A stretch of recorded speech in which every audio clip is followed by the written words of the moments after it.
Sunday mini vlog பார்க்கலாம். காலையில எந்திரிச்சதே late. பிரேக்ஃபாஸ்ட்டும் லேட்டா சாப்பிட்டு, கிளீன் பண்ணிட்டு, அப்புறமா தான் லஞ்ச் செய்யவே ஆரம்பிச்சேன். பக்கத்துல இருக்க சூப்பர் மார்க்கெட்ல ஃப்ரெஷ் மட்டன் வரதுக்கு ஒரு 11:30 ஆயிடும். ஸோ, அதுக்கப்புறம் தான் லஞ்ச் பண்ணவே நான் ஸ்டார்ட் பண்ணேன். புதுசா வாங்குன பாத்திரத்தெல்லாம் ஸ்டிக்கர் பிரிக்கும்போது, அதோடயே கொஞ்சம் ஒட்டியே இருக்கும். அதுக்கு ஒட்டாம வரணும் அப்டின்னா, ஃபர்ஸ்ட் அந்த பாத்திரத்துல லைட்டா சூடு காமிச்சு, இந்த மாதிரி நம்ம பிரிச்சு எடுத்தோம் அப்டின்னா, ஸ்டிக்கர் வந்து இந்த பாத்திரத்தோட ஒட்டாம முழுசா பிரிஞ்சு வந்துரும். இந்த பேப்பர்லாம் சின்ன சின்னதா இந்த பாத்திரத்துல ஒட்டியிருக்கோம் இல்லையா? அதுக்கு பதிலா இந்த டிப்ஸ ஃபாலோ பண்ணி பாருங்க.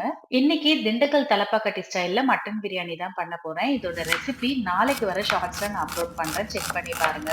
இன்னைக்கு சண்டேன்றதுனால இந்த வீக்குக்கான ப்ரீ பிரிப்பரேஷன் வொர்க்கும் பண்ணிட்டே தான் நான் லஞ்ச் பண்ணிட்டு இருந்தேன். 1 வீக்குக்கு தேவையான மாவும் இன்னைக்கு அரைச்சு வச்சுருவேன். இது மட்டும் இல்லாம பூண்டு, சின்ன வெங்காயம் இதையும் உரிச்சு வச்சுறது.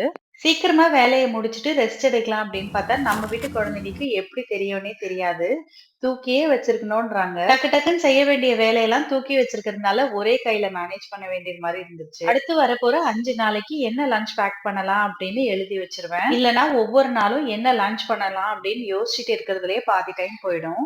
உங்கள்ல எத்தன பேரு இந்த மாதிரி மீல் பிரிப்பரேஷன் முன்னாடியே பண்ணி வச்சுருவீங்க? இது மட்டும் இல்லாம என்னென்ன லஞ்ச் பேக் பண்ணலாம்னு முன்னாடியே எழுதி வச்சுருவீங்கன்னு கமெண்ட் பண்ணுங்க. அப்படி இப்படின்னு வேலையெல்லாம் முடிச்சு கிச்சன் கிளீன் பண்ணி லஞ்ச் சாப்பிடவே ஒரு 4:00 ஆயிடுச்சு.